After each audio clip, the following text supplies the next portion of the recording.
বৌমা বৌমা বৌমা বলছি একটু দুধ দাও খাই বৌমা, একটু দুধ দাও খাই। কি আপনার এত বড় সাহস, আপনি শ্বশুর হয়ে বৌমার কাছে দুধ চাইছেন খাওয়ার জন্য? ধরুন আপনার দেখাচ্ছি মজা। কই গো? আরে বৌমা আবার ছেলেকে ডাকার কি দরকার আছে? তুমি চকাম করে দিয়ে দিতে, আমি পকাম করে খেয়ে নিতাম। খাওয়াচ্ছি, আপনার ছেলে আসছে বুড়ো বয়সে, আপনার হিমনতে ধরেছে। কই গো, ওগো কি হয়েছে? এই দেখো তোমার বাবা আমাকে কি বলছে, আমার কাছে দুধ চাইছে, দুধ খাবে। হ্যাঁ বাবা, তোর এত বড় সাহস, তুই আমার বোন কাছে দুধ চাইছিস, দুধ খাবি? তোকে আজকে শেষ করে ফেলবো রে হারামজাদা।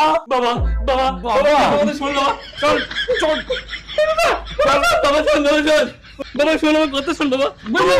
এলে তোর দাগ বেরিয়ে যাও বাড়ি থেকে, আর আমার বাড়িতে কোনদিন আসবে না তুই।